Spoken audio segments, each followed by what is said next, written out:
Hello, and welcome back to another episode of Podcast Assemble, the show where you come for your rambling geeky download. My name's Tommy, and I am delighted this week to be joined by a very special co-host.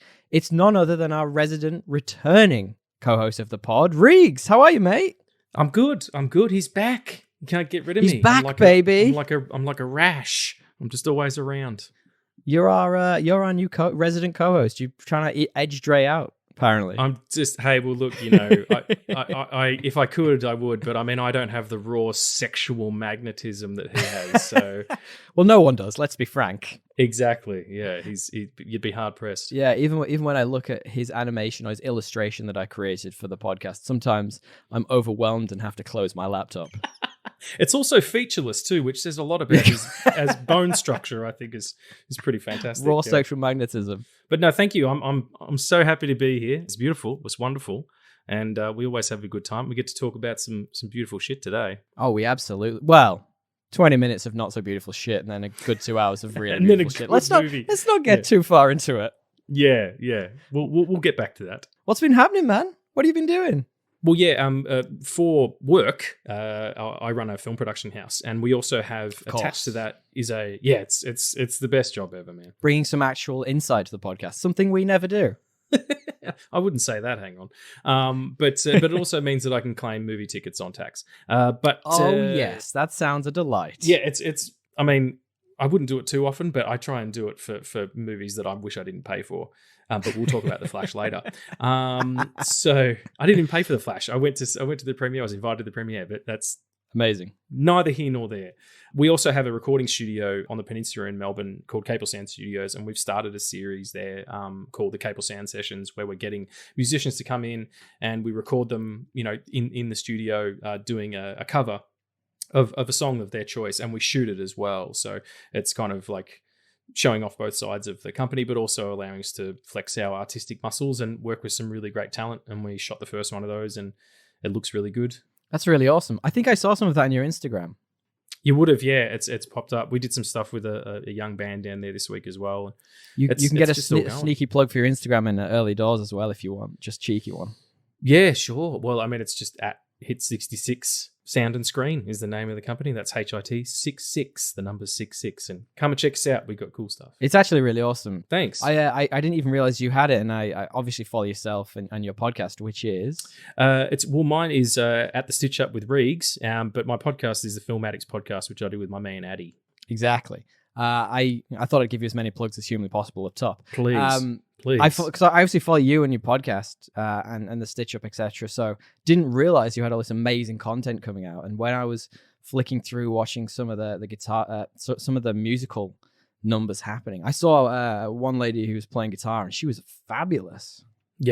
Yeah, that was Steph, or it might have been Misty. We did some live stuff a couple of weeks ago with my friend Josie's. That was her gig, and she had some supports. And yeah, I mean, this is what I get to do every day. It's bliss. Damn, I'm so jealous. I'm so jealous. I sit here working some boring tech company. No, it's not really. I have a lot of fun, but at the same time, this just sounds like the dream. Yeah, we worked hard to get here. It's been, you know, in business for 16, 17 years now, and we've paid our dues, that's for sure. So, but I'm very happy for all the opportunities I've been given. Absolutely. And well, I mean, I'm very happy for the opportunities I've been given too, because it gave me the opportunity recently to fly over to New Zealand. I don't think we've caught up since I went to New Zealand. No, I saw some beautiful pictures. Oof, life-changing. Oof. Yeah. Just different. You know what's funny? I said to a bunch of my colleagues at work, I was like, it's a life-changing place. As in meaning visually spectacular, beautiful, did all the things in amazing weather, stuff that like you would never get to do here in Sydney. And every single one of them, without fail, said, "Oh, you got engaged." And I was like, "No, please don't. Stop putting ideas in my partner's head." That's what you do when you go to New Zealand. You either get engaged or you go and do the Lord of the Rings shit. I missed out on the Lord of the Rings shit because that was North Island and I was South, so I didn't get. Right. But we did land on a glacier, and that was a little bit life-changing. Did you fight Ra's al Ghul?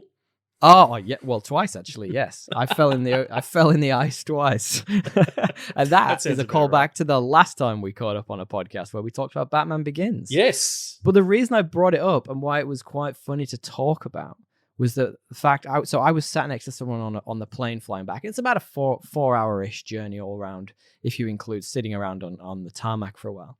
And I'd love to know your opinion on these 3 films that they managed to cycle through incredibly quickly. Like incredibly quickly, as in like 2 of them they started and just switched off within 15 minutes, and the last one they actually sat all the way through. So the person sat next to me started with Ant-Man and the Wasp: Quantumania, got 15 minutes in and turned it off. That's the move. That's the move. Interestingly though, they then switched to John Wick 3, which we didn't talk about on the podcast, but I gave some general overviews because I saw it and DL didn't. And they switched that off after 15 minutes as well. Did they do? Was it 3 or 4? John Wick 3. So 3 isn't the most recent one. I think. Are we sure about that? 4 is the most recent one. I did not even realize that. Maybe it was 4. Maybe they were watching John Wick 4 because it was. It definitely was. It was the latest one, 100%. Apologies. So they were watching John Wick 4. And switched off after 15 minutes. Now, bad move. They did switch on and stick with a movie that I'm intrigued to know your thoughts on. We both joked about dinosaurs during the week, and I thought it'd be funny to know your opinions on the 65 movie with Adam Driver. Sure. I went and saw that. It was one of my double bill days. Yeah. And where I just go and see 2 movies, and it was just happened to be on. I thought, yeah, this looks fine. I like Adam Driver a lot. That movie doesn't work without him. No, not at all. He is a great actor, and he can be in anything and do anything, and he's a treasure, and he should be protected at all costs. But the movie itself is kind of forgettable, rather. Yeah, completely forgettable. We have at the end of the year, we're doing an awards show, as a lot of podcasts do. I think we talked about this last time you came on, and we actively have an Adam Driver award, which ironically he's winning in that movie as well because that was terrible outside of it. Oh, at least he's true to form. Yeah, absolutely true to form. Guys, before we get too deep into it, if you want to jump around, there will be time codes in the description. Feel free to stick about us bantering about our day. This is always a lot of fun when me and Regs get together to chat about our nonsense. But if you want to skip to the main topic, you absolutely can. It's a bit of a doozy today. We've got a lot to get into.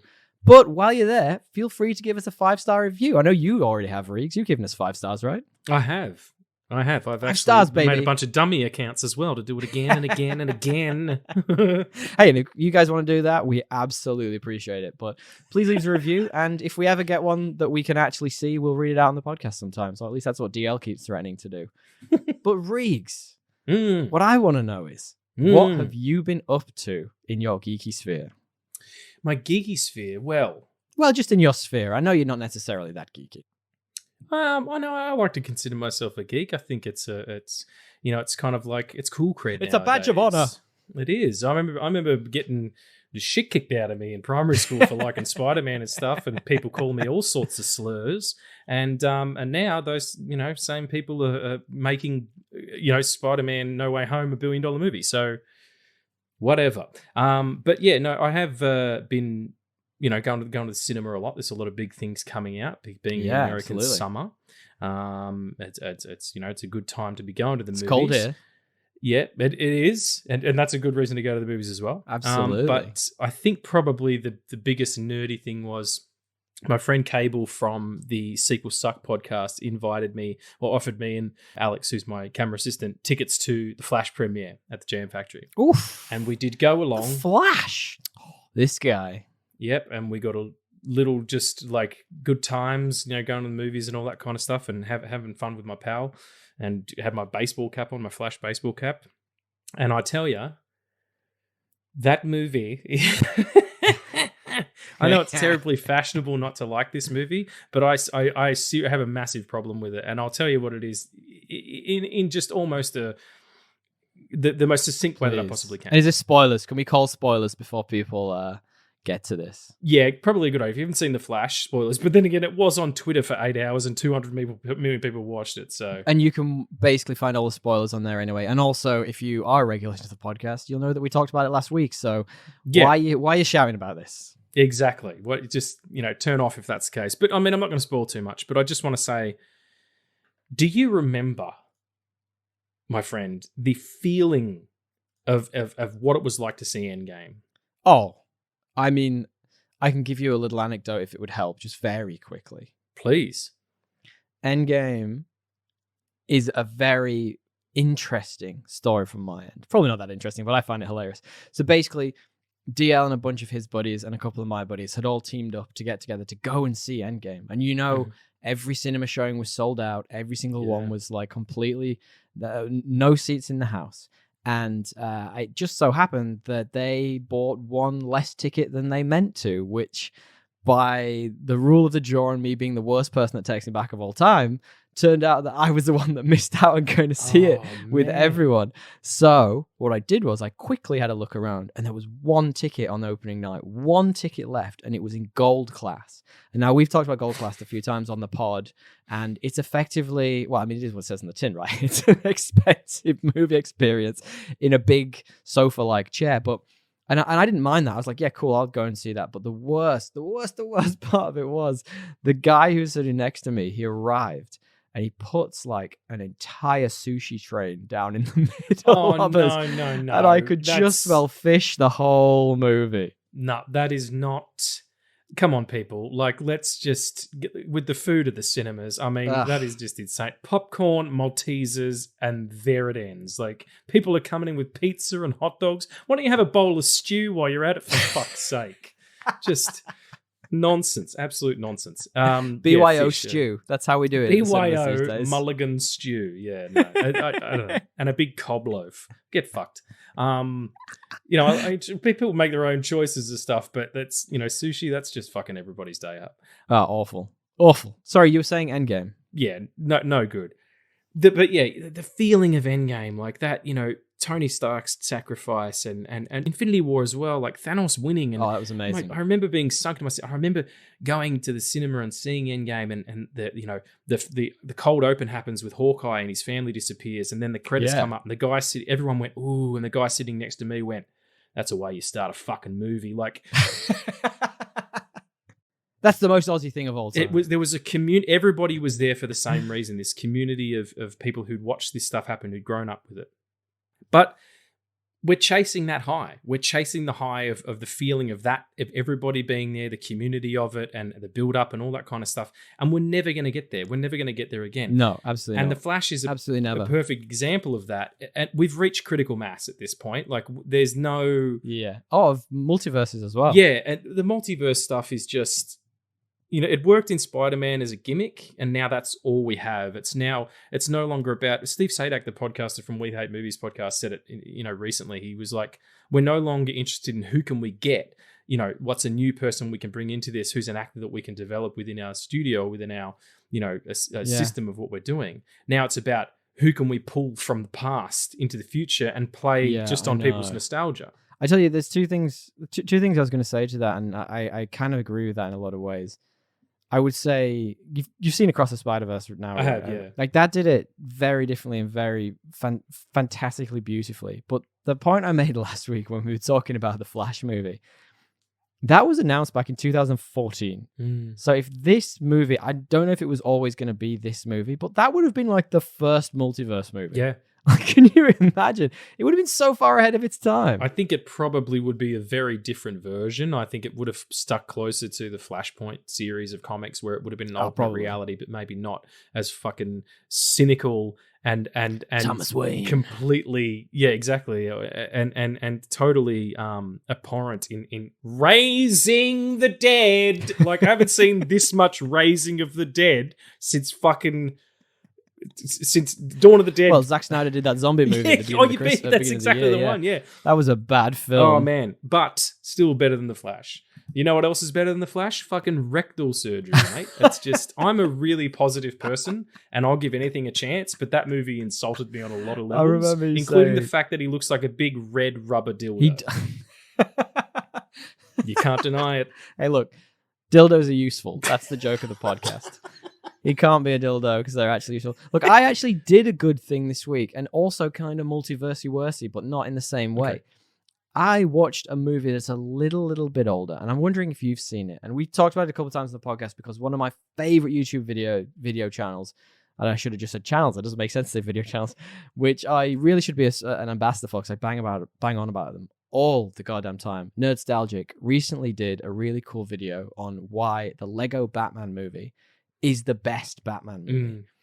So it got me really pumped to watch the Lego Batman movie, and I rewatched it back. And oh my God, that film is good. Would you believe I've never seen it? Oh my days, really. It's fantastic. It gives us a really interesting take on Batman and his relationship to his villains. And it's really fascinating.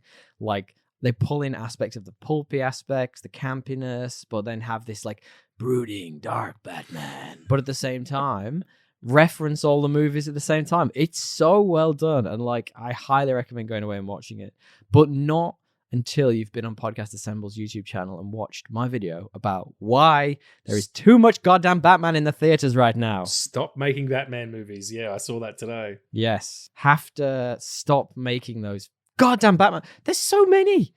It's too many Batmans. You know what? Like last time we were talking about the Flash, and I actually went on a 10-minute rant at DL about why there's too much Batman in cinema. And I just had to cut it all out. I was like, this is just me being angry. I like that. It's your own podcast, and you're like, no, too far. Yep. Yeah. I think I went too far that time. No, I totally get that. And it is true, like the excess that's going on right now. You can't have one Batman. You got to have two Batman. You can't just have the Flash. You got to have two Flashes. 3. You know, and I'm sorry. I remember when Michael Keaton was in fucking Multiplicity. I was going to say and there was 4 of him in a room, and how good did it look with split screen photography and tricks and doubles and all that kind of shit? This deep fake double Ezra Miller horse shit can kiss my fucking white ass. Like, it is. It wasn't good. No, it was not good. It is. Look, let's not get too deep into this. Tell me some more things you've been up to. Let's not get too carried away. Give me some more nice things. I will give you some nice things. One of the nice things that I did for myself is, I'm a big fan of the Astor Cinema here in Melbourne. Of course. It's my temple. It's my place of peace. And I went there, and they're doing all Nolan's pictures before Oppenheimer comes out. Hot diggity dang. Yeah, and we did the Batman series, which are a really great, contained universe thing, and benefit from watching in a row as well. You get more out of the story. Right. But the following week they were doing the Prestige, and it was a double bill of the Prestige, which still rules. A double bill of the Prestige with Wizard of Oz. I don't know why. Huh? I don't know why What? she swallowed that fly. But that was a dramatic pause on purpose, because I know you're not supposed to have dead air on podcasts, but what? Yeah. Weird, right? Like, it doesn't, it kind of makes sense because magicians and all that stuff, wizards, I guess, but whatever. No. Anyway, the Wizard of Oz fucking rules, and it's amazing. There's still stuff, there's techniques in that I still don't know what they're doing. The twist at the beginning, like in the background while she's running around the farm, as, in the distance, it gets smaller and smaller into like, right. miniature work and whatever. It still baffles me. And Toto is the absolute hero of that story. Like, he is just watching these people, get into calamity and then sing and dance their way down the yellow brick road, and he just follows behind him, going, "Look at this fucking white nonsense that I've got to deal with. I'm just a little cute dog, But yeah, that was so nice, and it was late by the time that started. It was almost 10 o'clock. So by the time I got out, it was 12 in the morning. Like, it was 12 a.m. Right. Wow. And I had the biggest smile on my face. It like I slept with a coat hanger in my mouth. It was beautiful. We must have come full circle by now, right? And there's like a meme / joke thing that I keep seeing that's like, back in the day, cars were for rich people and everyone had a horse. Now horses are for rich people and everyone has a car. Right. Surely we've come full circle on this, right? Like, in the first place, miniatures was for everyone and CGI was expensive, whereas now CGI is for everyone and miniatures are... Surely by now we should be back to miniatures. I want them back on screen. I feel like something like the Flash or Quantumania or whatever would have benefited from some practical light hitting an object in front of camera. Any practical effects. Look, we're getting too deep into these again. Yes, I'll give you an interesting thing we watched. So while we were actually in New Zealand, me and the partner, we were having an evening off. We were very much just relaxing, and we flicked Kiwi TV, which is fun to say. And that was made that up on the spot. That's a good just joke. who I am. That's a fucking good joke. And there was a movie on there that I'd never heard of or seen before, and it automatically got my attention because it had Rachel Weisz in it, of course. Ooh, yeah. the fantastic actor from the likes of The Mummy, etc. I love her. She is awesome. But it is a movie called The Mercy, starring Colin Firth as the main character.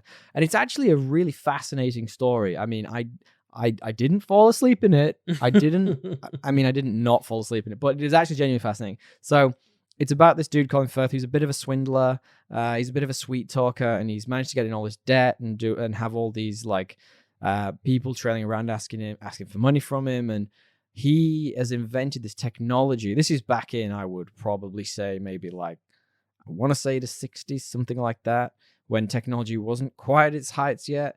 And traveling around the world in a boat was still a thing that people wanted to do for some reason. So to prove, one, his technology worked, and two, that win some money from doing it, he enters a competition in a local newspaper to circumnavigate the world on his own in a boat. And it's genuinely this fascinating story of like his family back home who are like waiting for him, and they've got kids and they're growing up, and he's taking forever. And he has this really interesting arc of that. He starts really enthusiastic and he's going to go gangbusters at it, but he realizes that he's an amateur. He's got no idea what he's doing, and he starts to lie. So he's like at a certain point going around the globe, and he starts to like phone in that he's way ahead of where he is to make it sound like he's winning, to build hype for him and build press. And he gets to a point and he's supposed to be coming in to be finishing his journey, but he's like still, I don't know, like a third of the way around or something. He gets stuck in bad weather. And it's this true story of that they found his diaries, one which is his projected version that he's telling the media. I'm actually here, like this is what I'm doing. And then the other one is his actual real diary, where he's just going a bit crazy on his own. And he's like, I could never win this. I'm in all this debt. I'm fucked, basically. And it's really interesting. Was it based on a real story? Yeah. Okay, I mean, wow. As loosely as any film like that says based on a real story is. Yeah. What was it called, sorry? The Mercy. And that's the name of the boat, I take it. I would assume so. It's from back in around the 2010s-ish. I didn't write that part down. Okay. Yeah. I've never heard of it. I like both of those actors, though. I'd never heard of it too. Kiwi TV, my boy. That's where it's at. Maybe that's the only place they have it. Who knows? Maybe he got demoted. Yeah. You're only on TV in New Zealand. Give me one more fun thing you've been up to. One more fun thing I've been up to.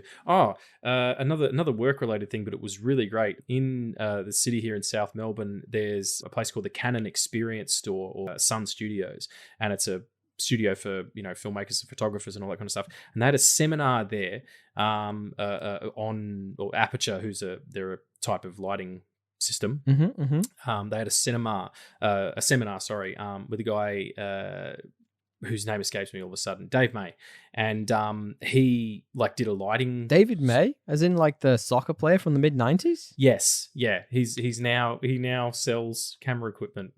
He's obviously that's a really niche reference. No one will understand that. No one will, except for about 4 people from the UK.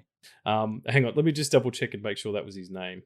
Otherwise, I'm going to look. Well, I was going to go for Brian May, but then I realized you didn't say the guy from Queen with the big hair. I was like, that's not what he's talking about. Yeah, no, Dave May. No, it wasn't Brian May from Queen. That would be great. Imagine he just started a new career, taking pictures and saving weevils or whatever it is that he saves. In Britain, I can't remember what they are. Badgers. But yeah, it was like I've been a cinematographer for over half my life, and you feel like you never get as good as you want to get at being a cinematographer. Those 2 hours made me a better cinematographer. And a better man. And a better man as well, yeah. It made me a better cinematographer in 2 hours than I was in 3 years of film school. Like, I learned so much. And the following, that weekend was where we finished shooting at the studio. That's insane. It's probably some of the best stuff I've ever lit. And it was fucking amazing. So thank you to Sun Studios and the people at the Canon Experience Store. Thank you to Brian May. And thank you, Brian May, for all the music and for your tutorials on the Canon C300 Mark III. Did you know this? There's a really fascinating story about the Bohemian Rhapsody movie. You know, the one that came out a couple of years ago with Rami Malek and the Yes, Queen. I remember it. Yes. Do you know the story about that? that it's... No, I don't, but you can tell me. So, all right, let me tell you this. So originally it was supposed to be Sacha Baron Cohen in the lead role, who, he's also got a striking resemblance to Freddie Mercury, if I can say things right. Tall too. The interesting thing is, so he was in the writing process with the team, and the Queen guys were there, and they were like, they said the idea for the movie, the original pitch was, and the reason why Sacha left, apparently, was because the Queen guys they got to halfway through the movie and Freddie Mercury died. And then it's the rest of Queen's story. And he was like, the fuck are you talking about, the rest of Queen's story? You mean where you got that dude... Adam Warlock or whatever his fucking name is come in and sing for you. Nope, nobody cares about that. Utter nonsense. That movie is my fiance is a huge Queen fan, like huge. I love Queen, and she kind of likes it because of the third act of the Live Aid concert, all kind of stuff. Rami Malek won the Academy Award for Best Actor for that movie. It's what? I think he sold. Someone sold something to somebody to get him that Oscar, because holy shit. Absolutely. It's not that good a film. It's mostly just people standing around saying, we are Queen, we are the best. That's all it is. That's pretty much the entire movie. I've watched it like twice for some reason. And it's yeah, okay, I get it. You're Queen. We see that. The better movie is of that ilk is Rocket Man, which was also directed by Dexter Fletcher, who took over from Bryan Singer on Borat. You would really like that Nerdstalgic channel. I feel like you're channeling them right now. They actually have a video all about that. Look, we are rambling way too much about the cool things we get to do, and I'm incredibly jealous of all the things you have been doing, because I just want to be involved in your life. Well, what we do now, guys. Yeah, here we are. What we do now, guys, is we like to talk a bit about the nerdy news. We call it Have You Heard? And it's not really news. It's mostly just things we see on Instagram, because it's a lot of fun to talk about things like Have You Heard? And funnily enough, this podcast started on random stories, a lot like the one I just told you about, the Bohemian Rhapsody film. And me and DL just sort of sitting there going like, oh, did you know this about movies? And us having all these stupid bits of knowledge in our brain for no apparent reason. But now we talk about newer stuff. So did you hear this week, Regs? Ooh. The Flash director, and you've seen it, so we can talk about this. The Flash director, Andy Muschietti, has, absolutely, great name. Hard to say. I've said it wrong a lot of times. He's confirmed that there were a number of further cameos which were actually cut from the movie. And some of those included, so to name a couple that came up on comicbook.com when I was looking, the 1970s Wonder Woman, Linda Carter. Do you ever watch that TV show? I've seen it, yeah. Oh, it was a lot of fun. It was a lot of fun. It was bad, but it was a lot of fun. And another one among them was an even worse performance of Marlon Brando as Jor-El, which is fascinating to me that they would want to raise another dead person. It's, well, I mean, fucking in for a penny, in for a pound, isn't it? Jesus. I mean... No, they didn't bring Jesus back for it. But Marlon Brando, like... His performance in that is so checked out. But that's the thing about him. He had such contempt for the profession of acting, and yet was so good at it without even fucking trying. Totally. And there's a great story about him that something along the lines of he bled them dry for every cent. And like, because he appears in the second movie as well, he refused to like come back for it, but they used his likeness. So he bled them dry on the second movie as well, which is fascinating. Yeah, man. They paid him $1 million. He was there for a week in 1978. $1 million. Like, think about that for a second. Yeah, and if you adjust that for inflation, that's more like $2 billion. Yeah, it is. They backed a truck of gold bullion up to his house by the sounds of it. And they found an old Nazi train full of gold and just put it in his backyard. He did. He found it, and he was someone else's young version of themselves have been raised from the dead there as well. But we'll get to that. Well, that's crazy. Who else was in there? Fucking Joe Biden, Jesus, Bart Simpson. Like, I wouldn't put it past him.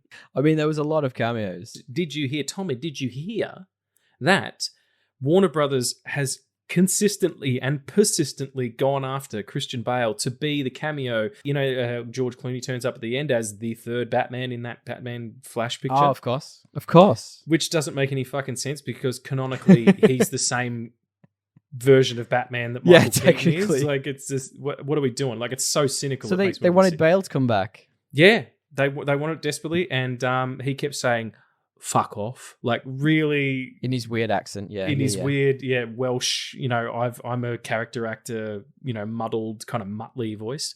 And he wouldn't do it. But can you imagine? That's fascinating. Like, at this point, I feel like they just have someone tailing Christian Bale constantly, being like, "Hey, do you want to come back as Batman? Hey, do you want to come back as Batman?" And he's like, "Fuck off!" You know when he lost his shit on the Terminator movie and he just like tore that guy to pieces. I feel like that's maybe what it was. He had the guy like in his ear going like, "Do you want to play Batman again? Hey, do you want to play Batman?" He couldn't be a worse person to like keep going after because he's got so much integrity, and also he said he would never do it if Christopher Nolan wasn't interested, and Christopher Nolan's not interested in making another Batman movie. He tied the bow on that beautifully. He was, interestingly though, did you know this? He was a producer on the first Snyder movie, the Man of Steel movie. Man of Steel, yeah, because it was supposed to be kind of the new DC. Not that they were connected in any way, but him and his wife. But that's he got a nice fat Batman Superman paycheck to go and make Interstellar with. So absolutely, you say him and his wife. I thought you were going to give a name then, and all my brain was pinging there was just like Christina Nolan. I don't think her last name's Nolan. No, I think it's Emma Thompson, and it's not like the Emma Thompson actress, but yeah, not the one you're thinking of. He's the producing partner that he met when he was at film school. I am reading that book you gave me, and thank you for that, by the way. That should have been in one of my what have I been up to? So I am reading that book just very slowly. My book reading times, we've talked about this on the podcast a lot of times. I like to be on a beach. I like to just have a day to myself. And when the weather is this fecking cold, it is absolutely impossible. I don't curl up in bed with a nice book. That's just not me. But I will get around to it in my time. Did you hear this week, Regs? Warner Brothers. We're still going to stay on the Warner Brothers theme, I think, for most of this, but apparently they're falling to pieces. Did you know this? Oh, really? What are the indicators? They're apparently $49.5 billion in debt. That's like like a small country. That's a lot of money. My God. That's the gross national debt of like Paraguay or something. Yeah. Like it just you're not wrong. Someone's sitting there right now having just seen all the numbers from Flash and they're going, fuck, what are we going to do? This was supposed to save us, Well, I thought The Rock was supposed to save them personally, with his Black Adam movie, which was absolutely awful. But I can tell you how they are absolutely not going to make that money back is by having a flash sale. Not the Flash, a flash sale of goods. So apparently they're selling off a bunch of their movie music catalog, hoping to raise around $500 million. It's including things like some of the old Batman theme tunes, stuff like that. And I just don't know what the relevance is. Like, who wants to buy this for? Like, what are they going to do with it? Yeah, it's not like when Michael Jackson bought all of the Beatles catalog and, to do remixes, which he never ended up doing because that dude killed him, but, or whatever happened. The Doctor. But yeah, the Doctor. Tell the truth. What music, $500 million doesn't sound like it's going to make a fucking dent in that. Well, it'll take them down to around 49 million. So like they're moving away from that nice big round figure. I feel like they should just push on. Get up to 100. I reckon maybe sell off your DC property and make them public domain so that everybody can have a portion. Well, I don't know if they'd make it public domain, but that would certainly be interesting. But sticking with that Warner Brothers theme, did you hear this week, Regs? And coming back around to something we've sort of already touched on. We're coming back to the DC universe, but this is the new James Gunn DCU. And I think we may have talked about this already, but comicbook.com have reported that the new DCU, it's finally got its Clark and its Lois. It's got its Superman, baby. Now, David Cornsweet. Now, by the way, that is the worst name of all time. Straight down to deep hole. Like, he needed to get a stage name. Yeah, you do. I mean, if it was at all costs, even half that, just have it be Sweat. And David Corn. Yeah, David Corn's not too bad. They're a good band. I love Corn. Well, that's an aged meme now. But he I was talking about that yesterday. That's crazy. Yeah. Brilliant. He's best known for roles in things like House of Cards. And did you see the TV show called We Own This City? Now, that was an intense show. Fucking great. Really what a TV show that was. Old mate John Bernthal, that I He's can the never best, say man. right. He's Yep. great, and that was a really fascinating show. Like really interesting, based again loosely based on true events. I like that a lot. But they've also got their Lois Lane, who is Rachel Brosnahan, which I'm obviously got wrong. It's Rachel Brosnan, right? Rachel And Brosnan, yeah. she's known from things like the Marvelous Miss Maisel. I don't know if you ever watched that. I never got around to it. Love that show. Great. Is she good? Great. She's amazing. She's got great timing. She's got great vulnerability. But she's like Mrs. Maisel is almost the perfect audition tape for Lois because it's a person who does have all those things and sex appeal, but is also like, not that she needs to have sex appeal to be in a Superman movie, but it does help. Get some people in the door. If you want to make the Man of Steel hard. Yeah, That's very true. That's very true. No, he gets hard for justice. And that's Justice is a stripper that he met in a Kryptonian I was going to bar. say, is that Lois's stripper name?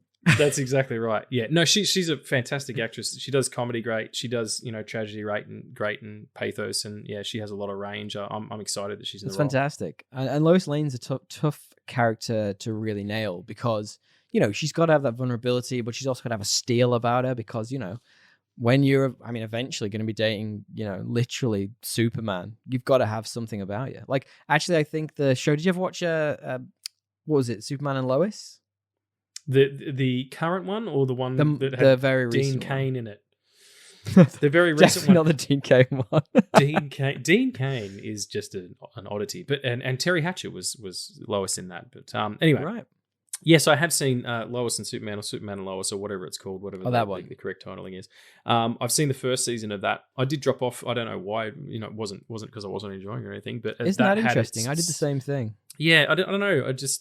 I think there's always so much content, and I just got distracted. Yeah.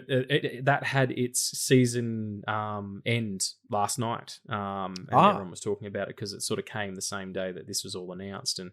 Big deal that it finished the way that it did for a bunch of reasons I won't say because it'll spoil it for people. But my podcasting brother was beside himself with joy and grief at the same time. Wow. Okay, because I remember that first season was real deep and real good and gave Lois a lot of agency in ways that I'd never seen on screen. It gave a really different take on that character. Like I genuinely really liked who was the one in the Man of Steel. I forgot her name all of a sudden off the top of my head. Amy Adams.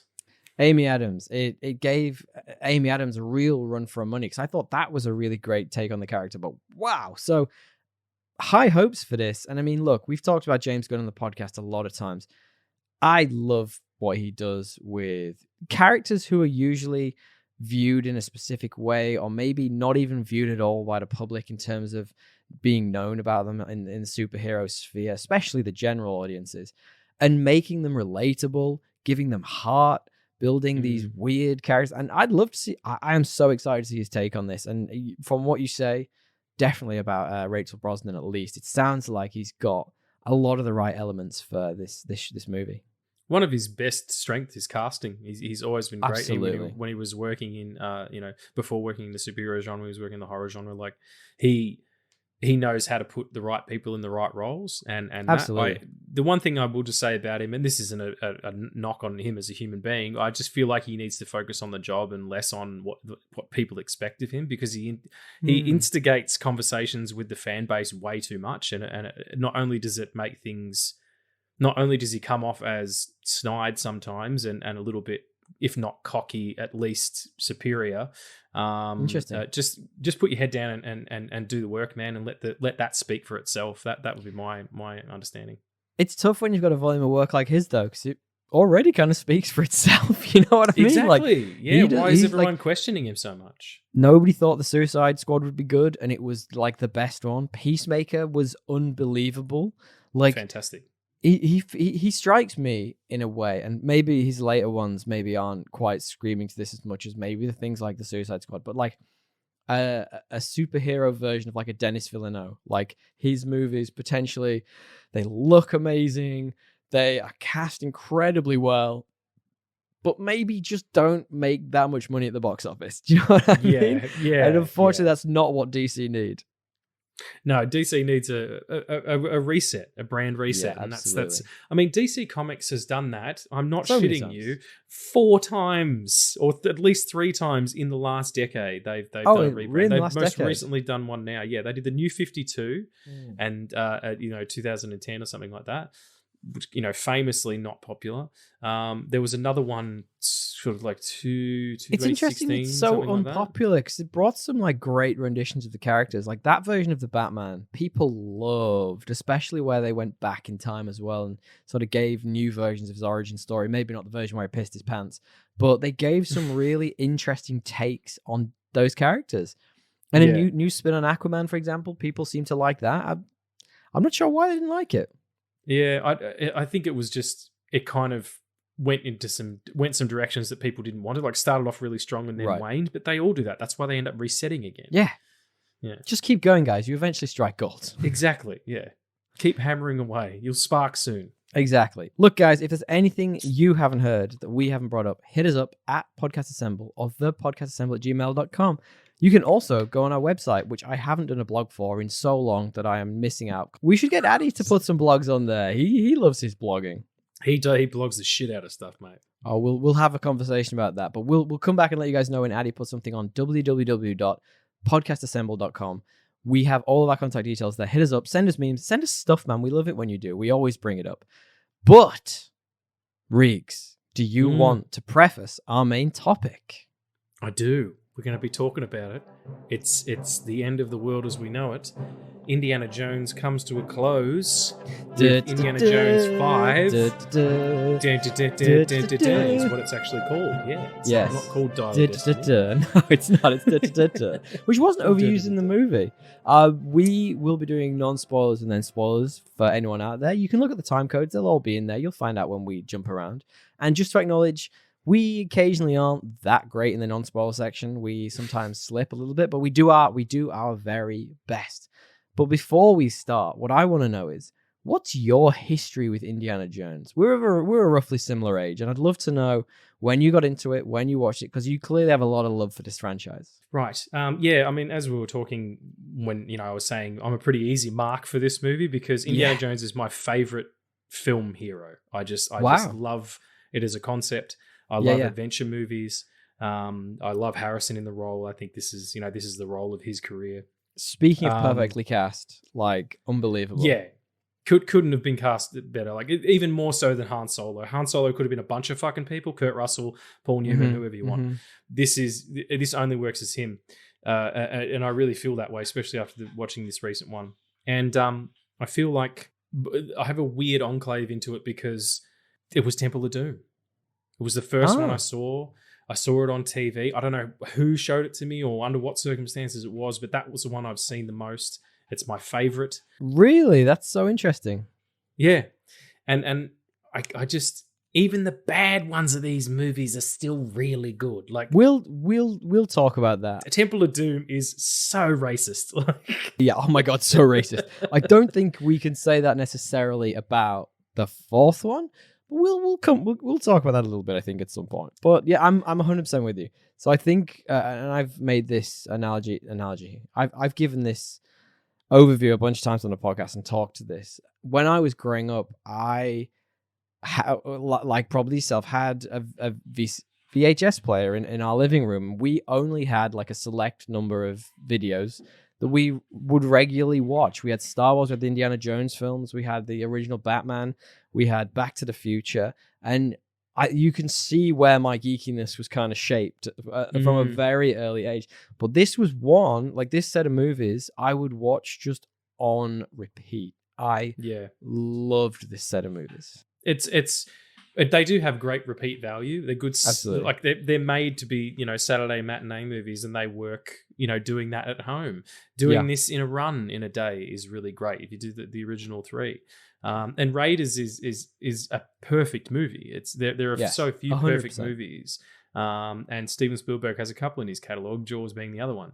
We actually did Raiders for the podcast fairly recently. We started a new little anthology of the thousands we have, which is effectively movies that are getting rebootuations that year. So we rewatched some of the original ones from those franchises. And the thing that I loved most about Raiders was his introduction. Like, it's literally perfect. You learn everything you need to know about this character without him even opening his mouth. It is just image perfect. Now, we're going to keep talking a little bit before we get into the movie. So what I'd like to do is I would like to ask you right now for your stupid plot summary. Yes, it's very brief. It's very brief. That's all we need. But that's all we need. So my stupid plot summary for Indiana Jones and the Dial of Destiny is... it's the It is. It's... and a boulder. No. Geriatric adventurer just can't seem to avoid Nazis. Yeah. I like it a lot. That's great. That's it. It's great. It's good. Mine's not horribly dissimilar. Let me go for mine. So, old man bafflingly acts less old than he did in the last movie, giving a fitting send-off to a beloved character. Beautiful. It's beautiful. I normally like to go funny. It's quite hard to do funny when you like something, but like the contrast between his characterization in this and the last one is just... I can't wait to get into that a little bit more with you. But before we do then, can you guess for me what the current IMDb score is for this? Now, this was taken, and I'm going to admit yesterday, so on the day of it coming out. It's so recently out. 7.3. Ooh, it could have gone anyway. It was 9. Like, really? As of yesterday, which is that's madness. Great. Let me check what it is right now. I'm actually going to check it right now because I've got the IMDb open. Let me just see what this is saying at this exact moment. I'm intrigued to know. That's interesting. So, as of yesterday, it was a 9. As of today, it's a 7. Ooh. So more people have seen it and less impressed? Well, I that's literally exactly what that says. Yeah. All right. Can you guess for me then? I'm just jumping on because I want to see what it looks like now as well. Interesting. Can you guess me then the Rotten Tomatoes score, which hasn't changed from yesterday? I say that this is a percentage, isn't it? Yes, correct. All right. I say that it is 81% rotten. Ooh, it's 66%. So it's... is that just fresh? I think that's just fresh. I don't know how the rating system works, but it doesn't sound very fresh. If you got 66% of your paycheck, you'd be pretty fucking pissed off. Yeah, you would be. Yeah, that's very true. All right, then finally, tell me then, what is the current Metacritic score? Now, this is a percent too, and taking this was only the critic scores. Critics are probably going to be harder on this than they should be. I'm going to say 68%. Ooh, it's 58%. Oh, come on, critics. The critics were harsh on this. Wow, that's not fair at all. Look, this is from director James Mangold, who did, of course, Logan, which is an absolute favorite of mine. He has a real great sense of characters and bringing out the best parts of them. He also did things like 3:10 to Yuma, which is an absolute favorite of mine. And funnily enough, he is the only director outside of Steven Spielberg to direct an Indiana Jones movie. He is. And I would say he's got a 100% hit record from my perspective. He's done pretty well. He's been a really solid director for a long time. Copland's amazing. I really love Ford versus Ferrari. That's one of the I've heard that's good directed pictures of the last decade. Christian Bale's incredible in that. He should have won an Academy Award for that and not right. Actually should have won it for The Fighter as well. Never mind, he's wonderful. Speaking of should have won Academy Awards, Harrison Ford is obviously back in the lead role as Indiana Jones. We have Phoebe Waller-Bridge as Helena, or Wombat, as so in the movie. Antonio Banderas makes moves in this. It's a cameo. Somehow. Yeah. It's a cameo. John Rhys Davies is back as Sala, of course. We have Boyd Holbrook as Kleber. We'll talk about him. I've got some interesting to talk about him for. We have Ethan Isidore as Teddy. I'd like to know your opinions on him in a little bit as well. But also Mads Mikkelsen, he is Dr. Voller.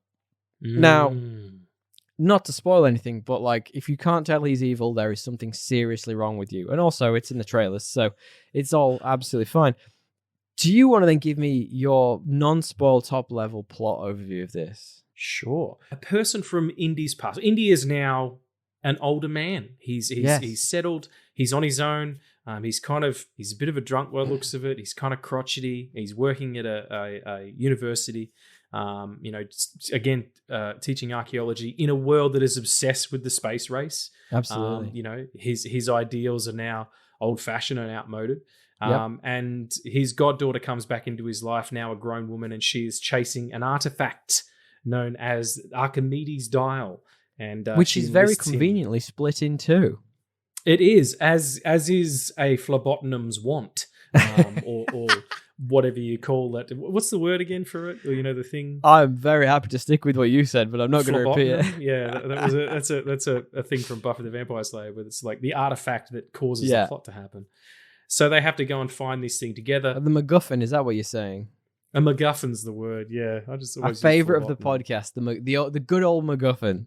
Yeah, good old MacGuff, the crime dog. So he goes on his last adventure. It's really his last adventure. Unless you, we'll talk about it. I think that's right. And I think it's bringing a great end to this character arc. From my perspective, I think, they may throw thousands and millions of dollars at Harrison Ford, but for me, this is a really nice closing point to the closing chapter. I'm saying words here. I like how it ended. I've got a lot of things to talk about this movie, and I quite liked that the plot itself. Yes, it's a MacGuffin, and yes, they go on all these mini side quests, and they take a lot of time, and some of them drag on a little bit. But it just was so Indiana Jones. Like, I couldn't help but be just back being that, I don't know, like 10-year-old kid, in the back garden pretending to, use Indiana Jones's whip. And I was like, this is it for me. Yeah, it does. Nostalgia works really well in this respect because it's not doing it in a manipulative way. Absolutely. Like, it is and there's lots of things about this that really push that. And there are little things that we're going to talk about as we're going through that make this firstly more believable for these sets of characters.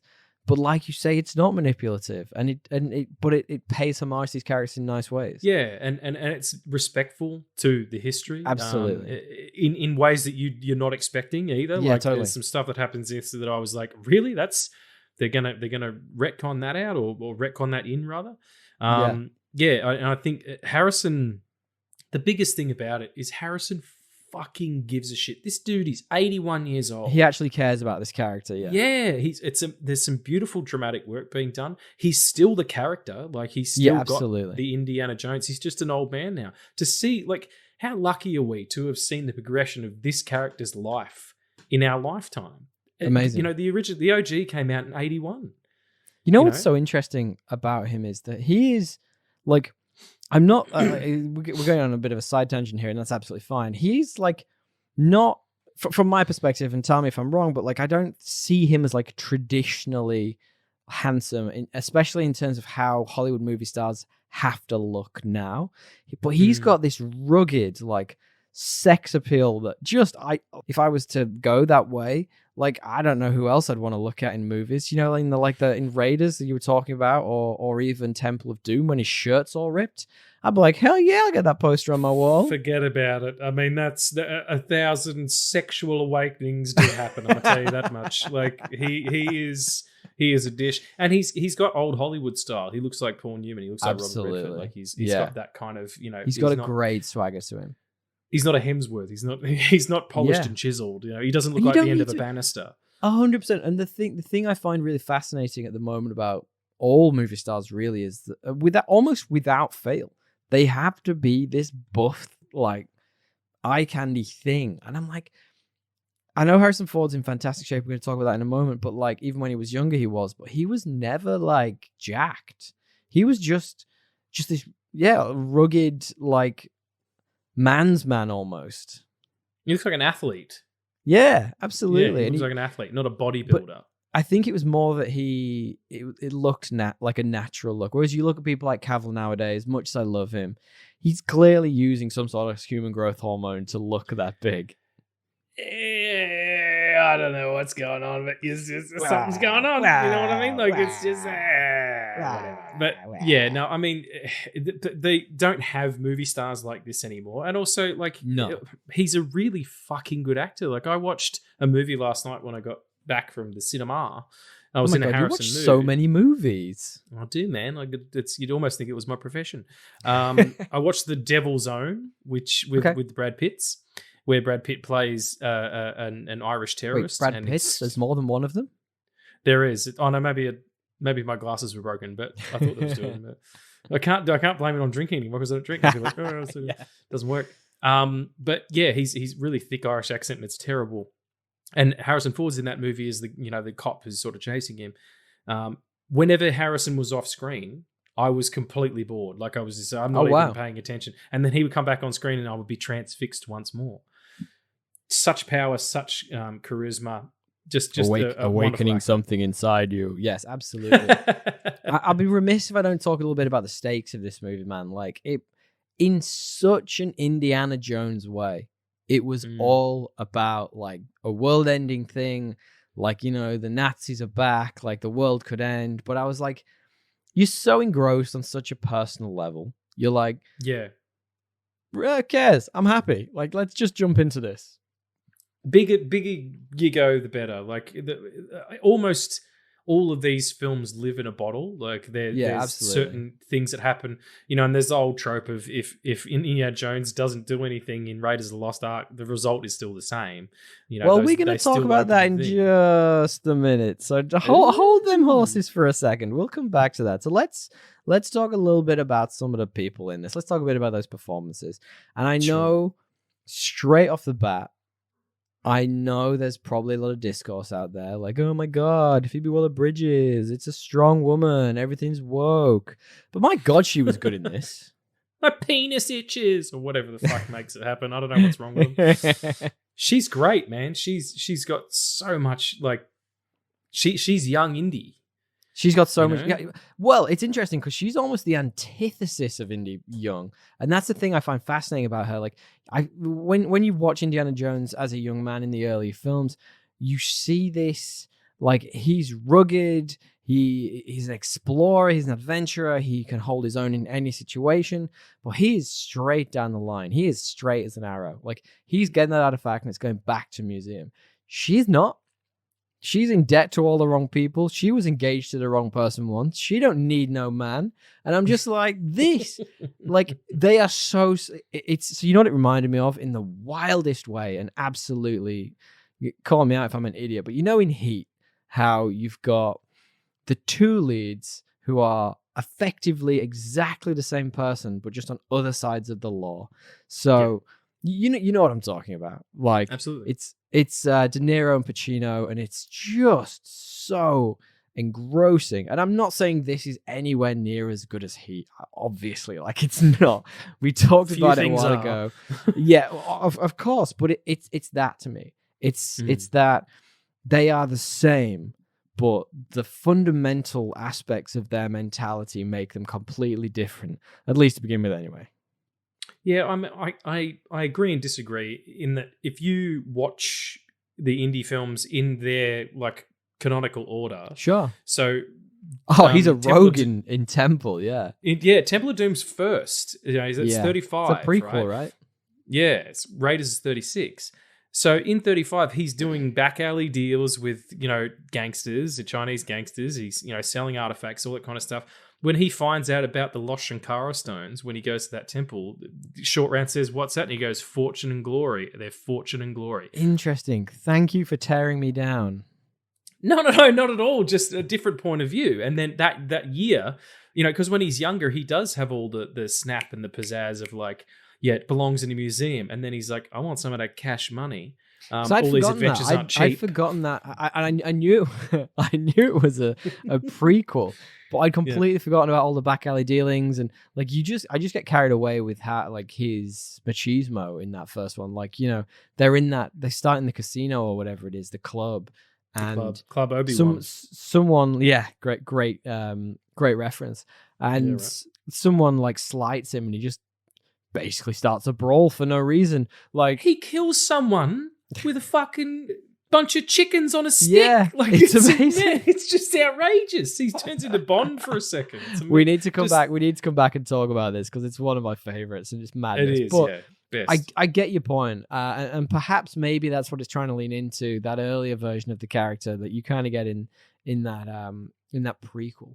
She's great though. She's from a bunch of stuff, right? She's from like Fleabag and. She was in Fleabag. She's also worked as a writer on a lot of things. The most recent James Bond picture, in fact. Right. Great timing. She was, she did a voice of a robot in, I think it was Solo. Okay. And she's just been working steadily. She also created the show Killing Eve. Okay. Director.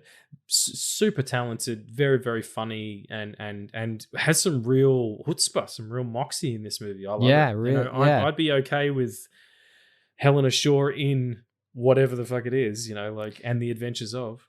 Yeah, I'm happy for it to be a spin-off or something different. I just want them to retire the Indiana Jones name. You know what I mean? Like, it can be an Indiana Jones adventure or whatever the parentheses is, but I just need this to be it. You know what I mean? Like, this has to be the end of Indiana Jones and. Like, yeah, I know they talked about many times, other people taking over the role, but this, I'm like, it's such a beautiful ending. Yeah, I mean, I was in that mindset as well. Like, just recast. It doesn't matter. It's the character. It's really not. Harrison is this role, and because we have now seen him go from, like I said, the young rogue in the club, swapping diamonds for Nuhachi, to go from that to this Lothario, to go to a broken man who has literally lost everything. It's like at the end, he's like, "Why am I here? For who am I here for?"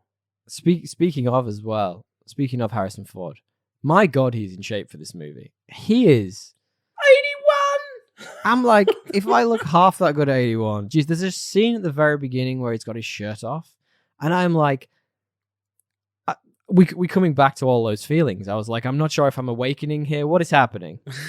You've got a daddy complex now. I was there with I was there with my partner, and I was thinking, Jesus, maybe I've changed my mind. Maybe I've made some life choices that I now don't fully stand behind anymore. I get it. And him picking up that bat and going down there and yelling at those damn hippies. He's a man out of time, which is so ironic considering the theme of the film. Let's talk about that in a minute when we get down to the other bits. But I really like that about this movie. It changes the direction, and maybe when we get to the world building. I did have a point of view on Boyd Holbrook in this. So, like, I really like him. Like, he was great in Logan. Like, he's been in a ton of stuff. And he was in The Predator. Exactly. Maybe not so much a good one, but like, he's about to be the bad guy in the Justified, the new series of that City Primeval. Is he? Okay, I didn't realize that. I haven't. So I don't keep up with Boyd Holbrook that regularly. Come on, I just like him. You're too busy frothing over goddamn old. Yeah, it's true. Indiana Jones. But did you not think, like, at the most, like, we're talking like 90% of this movie, he was just in it to be punched in the face by Harrison Ford? Like, he didn't do anything else. So he would often, like, wave his gun around and then get punched by Harrison Ford. I was like, bro, like, you're better than this. Yeah, dude. Like, you're a better actor than this too. Like, you didn't give him a whole lot to do, but he had nothing. I think someone came to him. Mangold came to him, and they'd worked together a couple of times, and they're going like, "Dude, do you want to be in the Indiana?" Yes. You're going to say Indiana Jones. You don't say no yes. to that, and it's Disney as well. You'd be like, give me all that cash. Yes, I want some of those fat stacks. Fat stacks, baby. Mads Mikkelsen was great in this, by the way. He is like one of not only the best actors currently working. Hands down. He's one of the best villains. Every time he plays a villain, it is memorable. Like, in a way that the movies aren't. Absolutely. He does performances in movies that the movies aren't memorable, but he fucking is. Yeah, I watched a Netflix movie called, I think it's Polar or The Polar.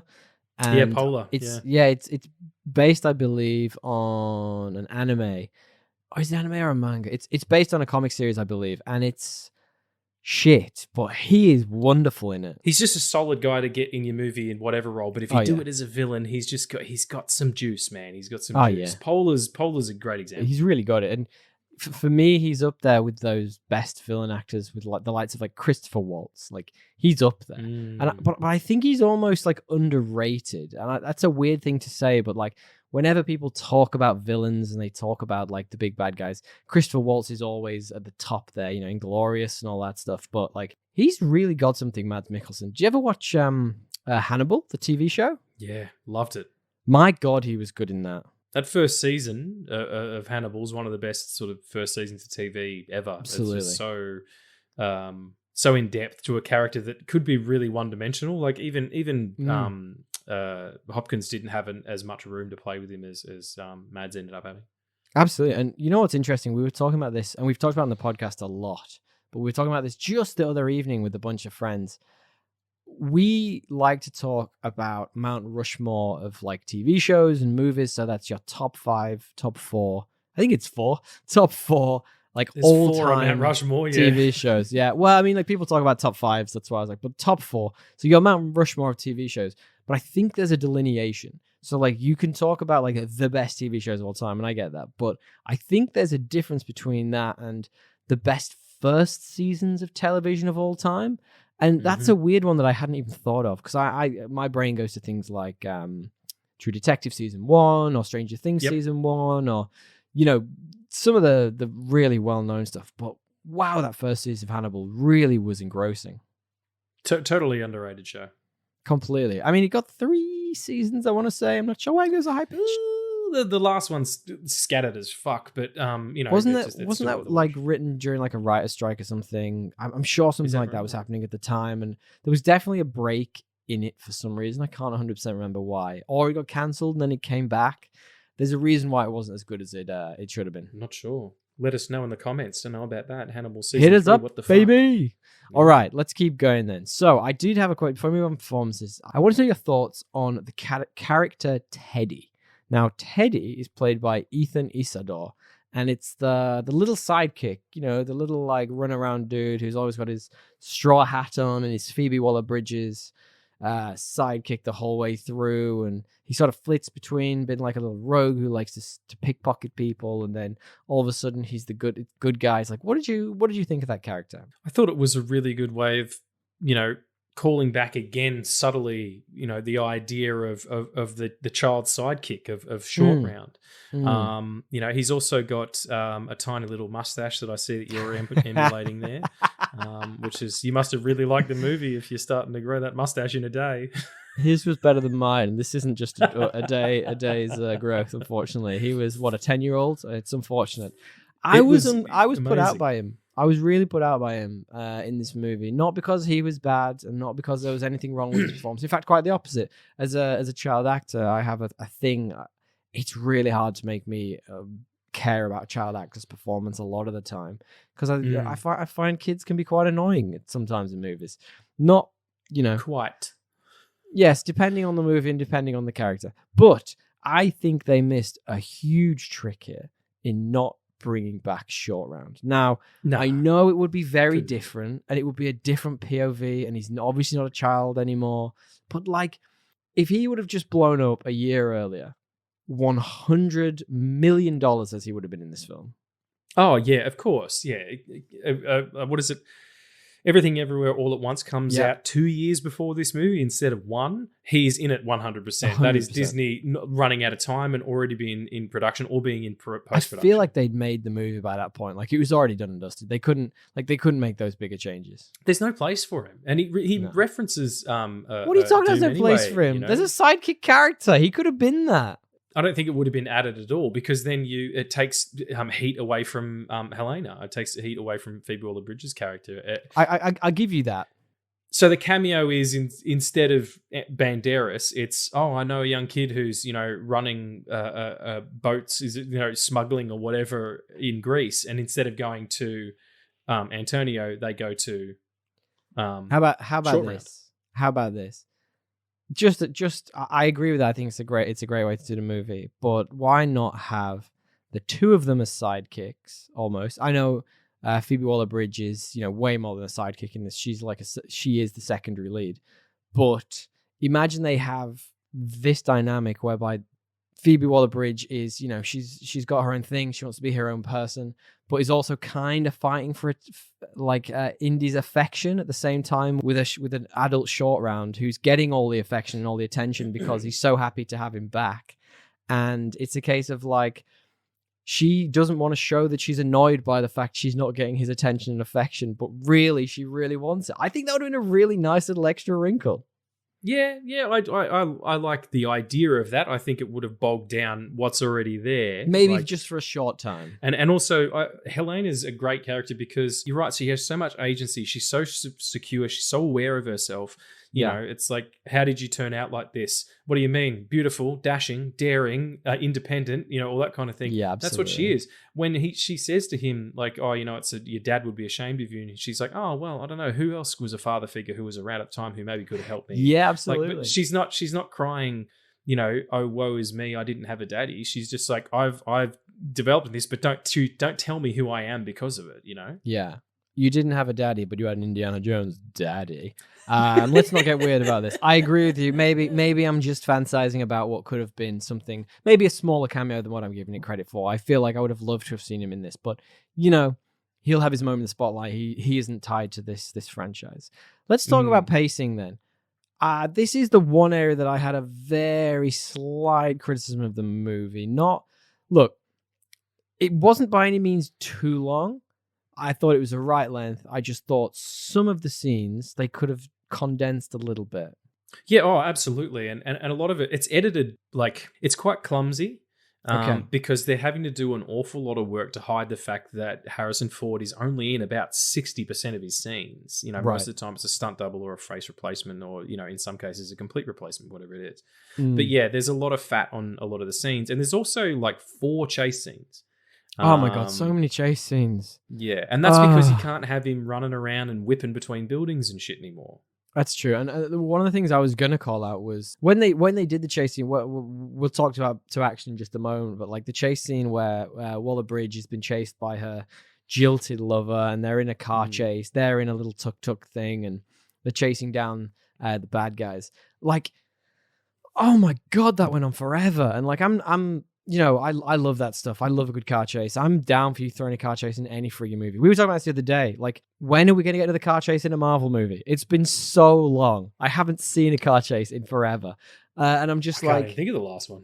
it was probably Winter Soldier. You know, when the chase, it wasn't even a car chase. It was a car chase on foot.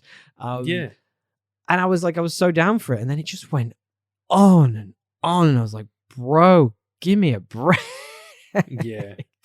Padding out that runtime. But it was very Indiana Jones. Yeah. It all felt that way. I mean, obviously, James Mangold isn't Steven Spielberg. I'm not saying that he's better or worse than Steven Spielberg. I'm just saying they're 2 different directors, and Spielberg's DNA is all over those first few films because it's when he hit stride. Like, that comes out, you know, it's his first big movie after Jaws, really, like his first big movie. And then in between, he makes fucking Close Encounters and E.T. and like, it's his peak.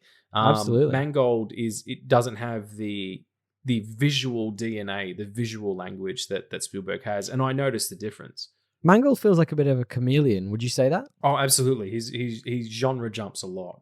Or if you've seen How I Met Your Mother, a chameleon. Oh, I don't think that's how you pronounce it. Stupid TV really? show. You sure about that? No, I think that's how I would probably. And that feels bad saying pigeonhole him, but like I think he does such a great job at reinvigorating characters. Like you look at the Logan franchise, that was dead in the water. Those X-Men movies, I'm personally a massive apologist for Days of Future Past. I know it doesn't follow the comics, and I know it's not perfect. I loved that movie though. I like that movie a lot. But in terms of the quality of those movies, it had been on quite a steep decline for quite a long time, and then the Wolverine movies, and I know one of them people are apologists for it, but damn, they were awful. But he got the core of that character and reinvigorated it. And I think that's kind of what he's done here. Yeah, I agree with that. At least he's not a workhorse. Like he wouldn't say yes to this if he wasn't interested. It's Indiana fucking Jones. I mean, who's not interested in this? It's like that's the whole draw. I mean, I think he would have come in with some. It's like I was saying before, it's not nostalgia bait at all. It's just the next chapter. And it's fucking years after. What is the last one was 2007 or something like that.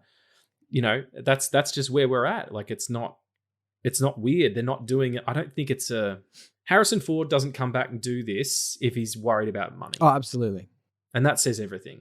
And Mangold's not going to do it either. Absolutely. Well, let's talk about the cinematography and world building then, because you touched on it at the beginning. I think the the idea to throw this to the 60s is a real fun idea. And I mean, it obviously aligns with Ford's age and where he should be in the timeline. But you said it before, and it was exactly the point I was getting to. It gave him a real fun, like fish out of water vibe. Like he was really out of his element. Yeah, oh, absolutely. And where he's in his class and he's getting all excited because really he is the thing about Indiana Jones is he's a big nerd. Yeah. All this adventure shit, that is a byproduct, of what he does. It's not actually what he wants to be doing. He's just trying to save his own skin most of the time and other people. When he's in his class and he's getting excited about, Archimedes' dial and telling the story, and then those kids wheel in the thing of the astronauts coming down, Broadway or whatever it was. And the information gets, or he sits next to the kid with the dome helmet on in the subway. He is a man out of time now. He no longer has a place in the world. He's a dinosaur. In a way, it's hard to see him like that, like this beloved character. But I thought it made a lot of sense to take the character in that direction because, the Nazis, in big quotation marks, the Nazis were gone. The evil's done. There's no war to fight. And it's interesting that at the beginning of the film, they take it back to the World War to show you him in that setting as well. Yeah, and that would have been, only years after, what we know as the last great Indiana Jones movie, Last Crusade. It's 46 or something like that. But I feel like that the idea of the Nazis is different in this. I've made a joke before about it. You can't seem to avoid Nazis. The Nazis aren't really the problem in this one. Mads Mikkelsen he's obsessed with a fallen idol. He's assimilated. Yeah, he's about, he's working for the US government building the rockets that send people to the moon, and that's what a lot of the Nazi scientists did after the war. The next point I was going to make. Yeah, exactly. It's a really interesting, subtle way of, not even subtle, like shining a light on what actually happened back then. Yeah, and these people, whatever their allegiances, I mean, he's a cartoon villain in a lot of ways because he just wants to do everything the Führer did. Mustache twirling, right? Yeah. But when he comes in, the telling scene is when the porter comes in, the African-American porter comes in, and he says to him, "Did you serve in the military?" And he tells him, and he goes, "Are you enjoying your victory?" He's serving him, and he says, "Yeah, you didn't win the war. Hitler lost it." I love that. And I was like, "Oh, that's the whole movie right there." And it's great, and it's fantastic. It's a really fantastic encapsulation of that character.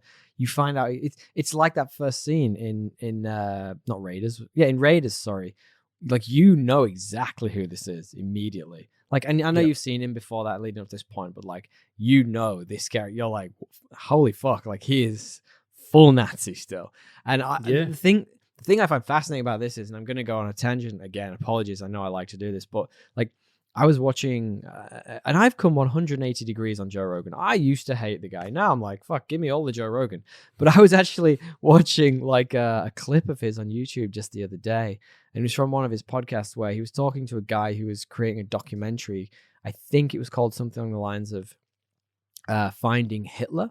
Now, in reality, yes, a lot of the Nazi scientists went and worked for the US. But also, there's not only rumors, but confirmed reports that a lot of the high-ranking Nazis got out of the country and went to South America. And this guy is telling the story of how he has visited colonies in quotation marks, like communities of very white, very Aryan peoples who all speak German in South America. And there's communities of them. So it's all the generations of these Nazis who have been living there for 50 plus, maybe 70 years. And it's fascinating. It's really interesting. And like the reason I enjoyed the spin this had on the movie so much was because it just really wanted to shine that light on it and say that, we may have won the space race, but we didn't do it with the best people. Yeah. It's the things that were antagonistic in our cultural history end up becoming, benefits, become add-ons to our progress. And that's you've seen that throughout history. Yeah. People's intelligences and inventions and things are co-opted into larger societies. It happens all the time. It's what conquering nations do. Absolutely. History's written by the victors. That's exactly right. That's the perfect example. And I think that not I mean, as great as the Indiana Jones movies are at tying in real history, especially this one, events of the past, to tie in real themes, about who we are as people and who we are as like societally and what we learn from the past and what we don't fucking learn from the past is really important. It felt really pointed, and I like that. But as we are talking about cinematography and world building, we normally talk about action now, but like, can we just talk a bit about that CGI in the opening? Because it was part of the foundation of this movie in that world building piece, but it was also, I'd say, part of the cinematography in a way, because holy fuck, that opening scene was awful. It's really tough. Like it's almost a case of like, if you're going to do that, then just do the whole movie that. Because as soon as you recast him. Well, I don't even think you need to do that. Like my idea would be have that part of the adventure shorter and have it only be Helena's dad is the one who finds the 100%. Thing, and he fucking mails it to Indiana Jones, and all you see is it arrive on his doorstep, and you just see a pair of boots step out and a package. And then it cuts to whatever. Not even. You could... all right, let me give you another direction. I think that's a great way of doing it. Let me give you another direction. Mm-hmm. The first one is... I said recast. I mean, they've done it before. Like, they did... Was it Last Crusade that they had the significantly younger Indy? And it was one of the... River Phoenix. It was River, that's who it was. I knew it was one of the Phoenix. Just recast a younger person and, like, have him... like just have a younger person play that role. Like, it's fine. No one's gonna care, but they paid for Harrison Ford, so they got Harrison Ford. And the other way of doing it is, you remember when I was talking about the beginning of Raiders of the Lost Ark, where you barely even saw his face for the first 15 minutes of the film. His hat was always down. He was always in shadow. You barely saw who he was, but you still knew exactly what this presence was. Just do that. There's precedent. And it makes sense. You don't have to look at that CGI nightmare. It's bloody odd and weird. And I mean, you're damned if you do, damned if you don't, honestly. There's going to be detractors no matter what. But the problem with that, like de-aging people, is done a lot more often than you would think. I know people who work in the industry, particularly for, the big companies, Mouse House and everything. Totally. And people are just smoothed over normally. Phoebe Waller-Bridge was, you could see it. But this kind of intense face replacement, and they did it with Luke in The Mandalorian as well. Absolutely. That was all that was deep faked, wasn't it? There's that, and there's some massaging going on. Yeah, this is where they've spent a lot of money. It's Harrison at that period of time as well, and we haven't built a rickety rope bridge across what is the current version of the uncanny valley that we understand. Yeah, absolutely. Enough for that not to look like a video game, because if you take someone's human eyes away from it, if you don't light real human eyes and catch those lights and get that soul, it's going to look artificial, and we are biologically geared to recognize that because it's a fight or flight response. Absolutely. You're right. We didn't need it. Interesting piece of trivia about that process of de-aging. So the first real version of that on big screen was in, I think it was X-Men Last Stand. It's one of the early X-Men movies where they horribly de-aged Patrick Stewart and Ian McKellen. Oh my God, it looked terrible. But he looked like a Malteser. Like, he was just, we're not good. Well, just too smooth and weird. But that process is effectively the same process now that they used to do back then, just with better technologies. So it's literally the same process they do for an actual facelift. They just like pull bits of the skin back effectively, which I find fascinating. They haven't found a better way to do that. You can do it better with goddamn TikTok. It's like, come on, guys, like, we can do this. I don't know if you like de-aging someone with prosthetics is a possibility. I don't know anything about prosthetics. I did have a mentor who was a prosthetic artist, a lovely guy named Terry, who passed away a few years ago, but we never talked about that. But I think as soon as you get into the realm of, we know that he's not young anymore. Like, you know what I mean? Yeah. It's like, there's you can suspend disbelief only so far. Yeah. And I don't think de-aging works fine when it's Robert Downey Jr. for one scene, or that looked Kurt bad Russell as well. for one scene. Look weird. It looks bloody odd and weird. But they're going to continue to do it, and they're going to continue to do it by using now like, you know, artificial tools and things like that. The thing I find most fascinating, and it's a real complaint I have, and I think I've stolen this from somewhere, but when I see it, I realize, oh my God, that is 100% what these people are trying to say.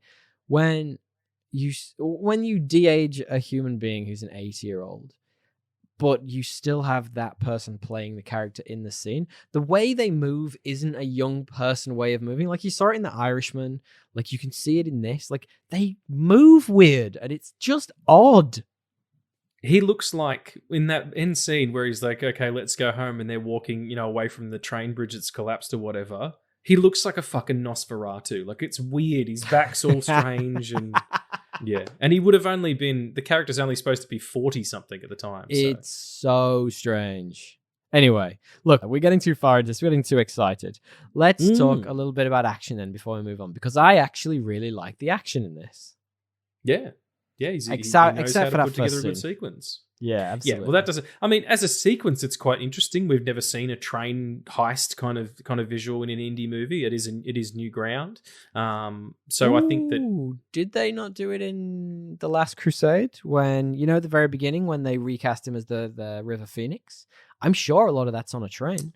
You're absolutely right. It's on the circus train. Very different box of frogs, but no, you're absolutely right. A lot of fucking trains around back then. But yeah, it was an interesting sequence. It was just poorly executed. I feel like the tomb raiding the tomb raiding sort of sequence at the end, you know, going in to find Archimedes' tomb. Peak. Perfectly. Yeah. And I made a note, and I think it was when I even walked out of it. I didn't write many notes when I came out of this. I was just trying to absorb it. But one of the notes I thought was like, I liked how they made it age appropriate to an 80-year-old man, like for the most part. Now, there's a very strict caveat with that, and it's one that I'm bringing back to yourself because you were definitely there for when I had one of my many rants about Liam Neeson and jumping off a bridge in Taken. There were definitely a few scenes where either he had a strong landing or he got punched in the face, and I'm like, there are definitely points where his bones would be porridge, right? Like, there have got like it just little things like that. I was like, just, you know, maybe don't hit him that hard when you're the big dude. There's like a big dude in it who's supposed to be like almost like a callback to the giant Nazi in the first one who he fights and gets chopped up by the plane. I mean, it's very abstract, but like, it's certainly a callback. But like, maybe don't hit an 80-year-old that hard because you're probably going to kill him. He is a fucking Nazi, though. I don't think he gives a shit. That's true. That's very true. Yeah. But interestingly, there is a fan theory about Indiana Jones, and this is way off topic, but I'll tell you very quickly anyway. There is a fan theory about this so, you know, in the third installment, The Last Crusade, when he drinks from the cup of Christ and effectively gets like eternal youth as long as he stays within those walls. There's like a fan theory that is almost like a bit of a reset for him and his, so like, because he drinks from the cup of Christ and it's magical and all this fantastic stuff, it saves his dad's life and it gives him like a brand new like outside. Why not give Indy a brand new inside? So there's a fan theory that like his insides, because he drank from the cup of Christ, are younger than his exterior looks, and I kind of that idea. It is kind of mystical. I think that's probably true of Harrison Ford too. I know there's a lot of stunt guys doing a lot of work for him in this movie, but holy shit. I mean, there's some 81-year-olds who are right now either not with us or who are not with themselves. You know, that's pretty incredible. And I put it down to good shape. Probably money and weed. The quicker they legalize it here, the better, and money too. Exactly. Legalize giving us more money. Look, let's jump on because I'm excited to talk to you a little bit. There aren't many spoilers, so I'm excited to talk about them. What were your favorite tones and themes from the movie? I'd say probably the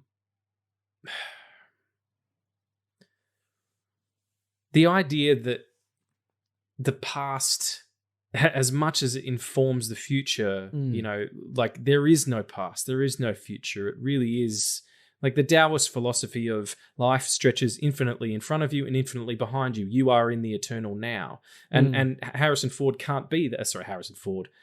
Jesus. Indiana Jones can't be that because he's not his Jesus. past is... No, he's not. If he drinks from the cup of Christ, he might be. Well, yeah, maybe. He can never be now.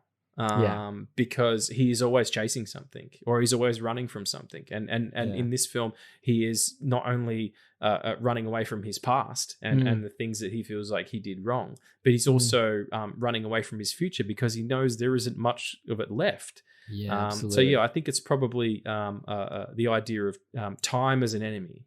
Yeah, I love that. I love that idea. And well, I mean, sort of leaning into that, like my favorite one was like One Last Stand. Like it kind of is. It's a little bit like, you know, like he's trying to run away from the fact that, you know, maybe he won't have one more adventure. Maybe this might be the last time he picks up the whip. And it sort of feeds into that. And I thought it was really touching. It's the scene where he's dropping, Sala's dropping him off at the airport, and he's like, "This is an adventure." He goes, "You know, I could come with you. I've got my passport." And he goes, I miss the sand. I miss the sea. I miss waking up and wanting to know, you know, what great adventure will come our way. Like that is the whole thing. Men age poorly in that respect. All men age poorly. We're all children. Because in a very different way than women or you know, other people of other sexual denominations. Men as a critical idea breaks down. You know, it becomes, you lose your masculinity as you get older, or you start farming it out to other people, like, you know, superheroes or whatever. That's why these movies make billions of dollars. Completely, yeah, I completely agree, and it's almost a reflection on us as much as the movie. You and me, Regs. It's a reflection on you and me. I know, because we're so fucking insecure. We have to talk to on the internet, and old as well, and crotchety.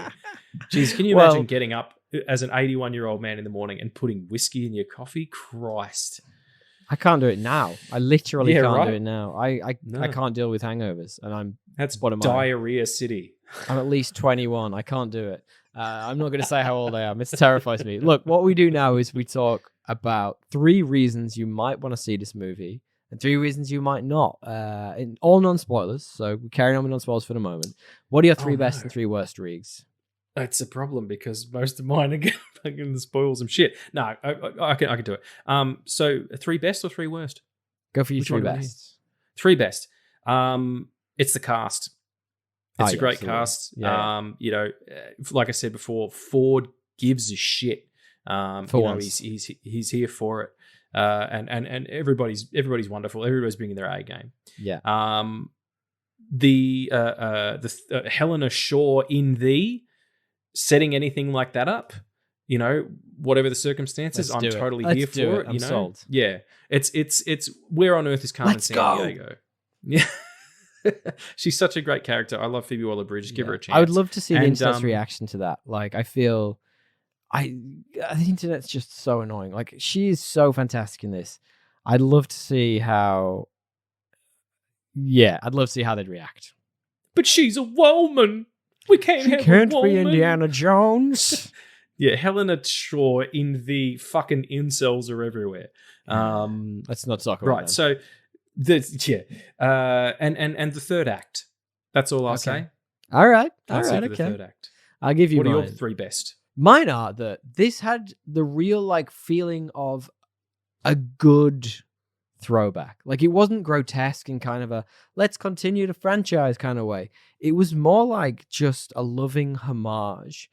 As much as a continuation of this character. And I think that's a real testament to James Mangold and Phoebe Waller-Bridge, who, you know, like she was a perfect fit for this. And he was clearly too, because they got the characters, they got the assignment, and they made Harrison Ford, an 80-plus-year-old man, look awesome while also doing their own thing in the movie as well, which must have been incredibly hard.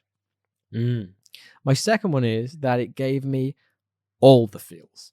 And I mean, like, not just the Harrison Ford ones, obviously, but like in terms of like, I said it before, I was transported. It was like I was a kid again. I was watching the movies that I grew up with and I loved. And it's what movies should be. Like, and I know we get a lot of these reboots and rebootuations, we like to call them, where it's like almost a rehash of something like Ghostbusters, for example. It's a rehash of it, but kind of the same, but not.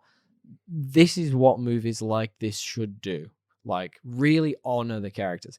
And my final one is that old Indiana Jones is fucking amazing. Like, perfect. They got him just right. Great setting for him, fish out of water. The action suited him.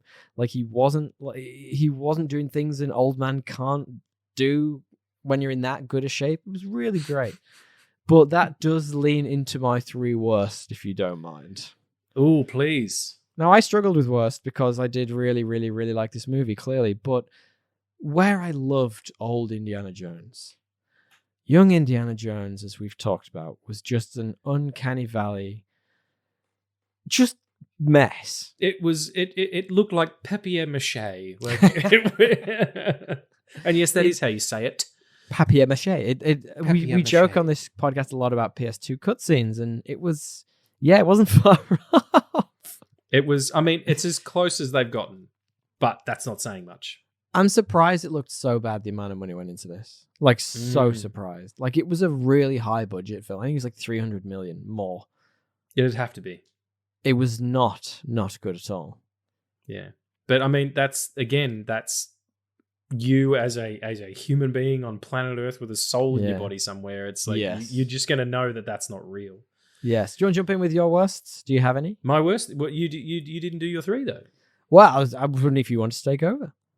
Sure, I'll do. But I'm just going to agree with that last one you did. Like I said, it's mainly because I can't think of 2 more, and I'm on the spot right now, and I would like to hear what you would say. Yeah, well, again, the de-aging flashbacks, it's as close as you're going to get, but it's still fucking inhuman and weird. Yeah, so awful. maybe leave it alone.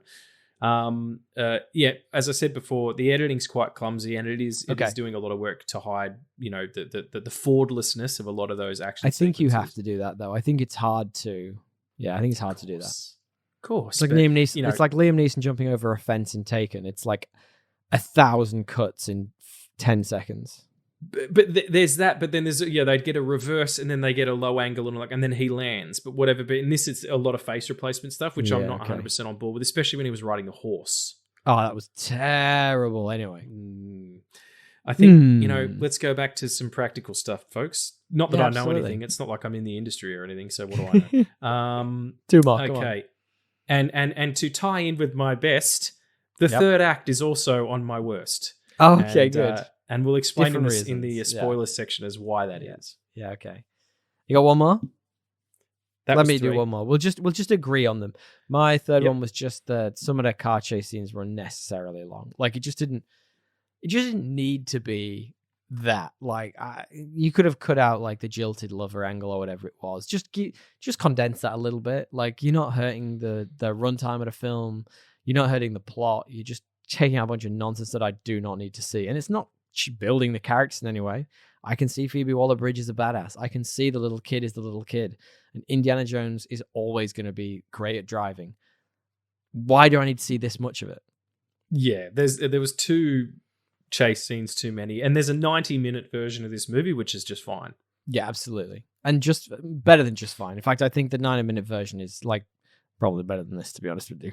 But extra that's neither here nor there. Now, what we like to do, Regs, as you well know, we have a rating system for this podcast, and it's completely binary. It's not like 5 stars or 3 whips out of 10, or it's none of that. We're not IMDb here. What we like to do is we like to compare whatever we're talking about to the most average movie that we know of, which is and possibly will always be Aquaman 2018. Until maybe Aquaman 2 comes out, because I think by the sounds of that could be pretty bad as well.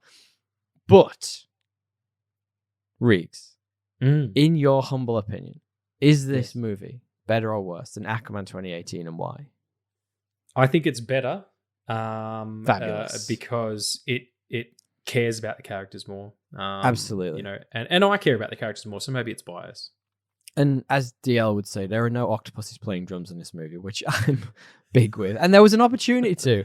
There was a bit when they went underwater sequence, so it was not great. I'm not going to lie to you. Great. I would say so too as well. It gave me all the feels. I had a lot of fun with this. They're probably a little too long, but fantastic movie. Let's talk spoilers. If you haven't seen this thing yet, it only came out yesterday for us. This normally goes out on a Sunday, so a couple of days ago. Cut away now. There will be time codes in the description when to jump to. But let's start with spoilers then. So sure. The biggest thing for me in this, and we're going to talk about the actual spoilers in a moment, But the thing that really resonated with me and made me smile from ear to ear was the fact that he just didn't get double crossed for once. Like, it's just like a trope of these films. I was like, are you fucking kidding? Like the last one, Ray Winston's character just double crossed him like 4 times and then triple crossed him. I was like, what are you doing, Ray Winston? This is Indiana goddamn Jones. Whereas in this, like, there were opportunities to. Phoebe Waller-Bridge, you thought at one point she was going to double cross him with the Nazis and get it, and, you know, help them find the Dial of Destiny first or whatever it was. But, you know, she stuck with him. You know, they used the dynamite and blew the boat up, which was a bit harsh. But, like, I really like that. Great sequence too, where she's going around, you know, walking her way through the tablet and figuring it all out. And at the end, she's real congratulatory to herself. Hey, we did it. And then he's like, my friend just died. Yeah. My friend was just killed. I really like that. Talk about that one word, you know, review I gave you when I finished it yesterday. Emotional is the word. You know, it's got some real emotional beats. Isn't that an interesting juxtaposition of the two characters? That, like, you know, she is in the prime of her life. She's having a great time doing all these fun things, and he's like, holy shit, like, I'm losing everyone. There is nothing but pain and death and loss behind me, and all I have to show for it is a shitty fucking, you know, job dial. where they gave me a goddamn clock when I retired, you know, a dial of destiny. Roll credits. Exactly. So I guess, like, the real spoilers for this then are that, like, once again, you know, the Nazis, they actually kind of win, which is kind of funny. I kind of like that in this. Like, you know, he manages to do all the hard work. Indiana Jones, he finds the dial. He finds the instructions. Thank God they weren't in Chinese. They were in a language they could read. And they worked out how to use it. And the Nazis kind of won. Well, yes, they didn't get where they wanted to go. And I also like the fact that Mads Mikkelsen's, you know, he's not like a cackling hyena of a villain. Yeah, absolutely. He gets really shitty that it doesn't work. Yeah, you it's know, great. When they go through the fissure in time, they end up in the right place at the wrong time, as Jack White would say, you know. So I guess the spoiler for this is then that they're looking for the Dial of Destiny, which is Archimedes' dial, he was a mathematician. What century was that? That's the, like, 200 BC, I think it was in? 200 BC, yeah. Yeah, great. And what happens is they get all the pieces, they put it together. Mads Mikkelsen uses the dial to go back. And it's interesting. It's a nice, interesting plot twist, because the idea is that Mads Mikkelsen's choice is to go back and kill Hitler at the beginning of his reign. And take over from him. Take over and correct all the quotation marks mistakes Hitler made along the way to win the war, etc., etc. Goes back nicely to that point you made around Hitler didn't, the US and the Allies didn't win the war. Hitler lost it. And Mads Mikkelsen wants to go back and change all that. And it's such a great motivation, because it's, you know, villains are always hard to write, because it can't just be, like I said, cackling hyenas of world domination kind of thing. No, he wants to be the Führer. It's funny when it is. Yeah, but it's very one note. But this is, he wants to go back. He has seen the course of history and has such contempt for, you know, the Western world, that he wants to go back and completely erase everything and start again and be the new Führer. Well, not the Führer. He wants to be a god. He wants to be higher than the Führer. And so what happens is they get the dial. They go through all the trials, the classic Indiana Jones type trials. You know, they do a bit of tomb raiding. They do a bit of Uncharted. They do a bit of, I'm thinking of video games. I can't think of any more off the top of my head, but they're the big ones. They do all that stuff. And then they slot the dial together, and the Nazis effectively win and aim to go back to this time frame, kill Hitler at the beginning. But they screw it up. They don't. What specifically don't they think of? It's a thing. The continental shelf. So it's a continental drift. Which is I think it's a gravitational line. Like when you're piloting a plane, you have to adjust for gravity. I think that's the case. If I'm wrong, correct me in the comments. It might be a weather system of some sort. Yeah. And that Archimedes couldn't have known about that at the time. So his dials will be off, and they get sent back to the right place. They want to be in that particular area, but they're thousands of years early. Just like so the time travel makes my dials go off. But yeah, I was a little bit I was a little bit out by the time travel bit, and then they actually time traveled. I was like, that seems a little bit I don't know. It's a bit on the nose for me. Like it could. I feel like it could have been some sort of play on time travel. Maybe they didn't actually travel back in time. Maybe it was like Archimedes had frozen something in time that they could only. It was like a key almost. They could only get into a room that had something in it from the past. You know what I mean? Like I felt like it was a little bit on the nose the way they actually went through a thing and back in time. Yeah, I mean, but if you look at if you chart the course of these movies, totally. I'm not questioning. Yeah, like the end of them, there's always something incredibly supernatural going on. Sure. And here's where I think, because this is the part of the movie where I was like, oh shit, I'm in. They're about to go through time, and they did, and they end up in Greece when it's being sacked by the Romans, and Sicily in 2000 BC, and Archimedes is there.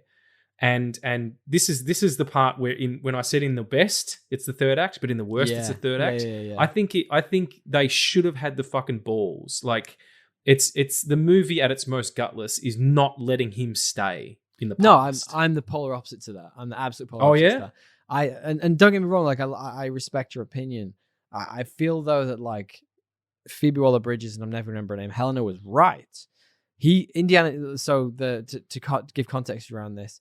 Indiana Jones has been shot. He wants to stay in 200 BC to witness what happens, stay there and, be part of the past that he's been chasing for his whole life and be part of that history. We've kind of alluded to it as been going through. And effectively, Helena says, no, like the whole history of our world could change. Like you just being here now could change the fact that, we might not exist in the future. And I really liked how gutsy it was to just give her the agency to just punch him in the face and put him back on the plane and take him back to the future. I mean, it's a great moment for her. It's great that he wakes up and he gets his ending with Mary and everything. But the reason that I think it would have worked if they had just slightly shifted a little bit. What a beautiful end to that character, to go back to a time that he has, been chasing his whole life and only been finding in artifact and map details and all this stuff to actually see it happening in front of him. And for Archimedes to come up and meet him. Now they found the body of Archimedes with a watch on. Yeah. So that they'd already shifted time. I like the idea of it being a closed loop, as in Indiana Jones always had to go back there. The way that Archimedes says, you were always meant to come here. And he helped him build the fucking thing. And he stayed there and helped him build it.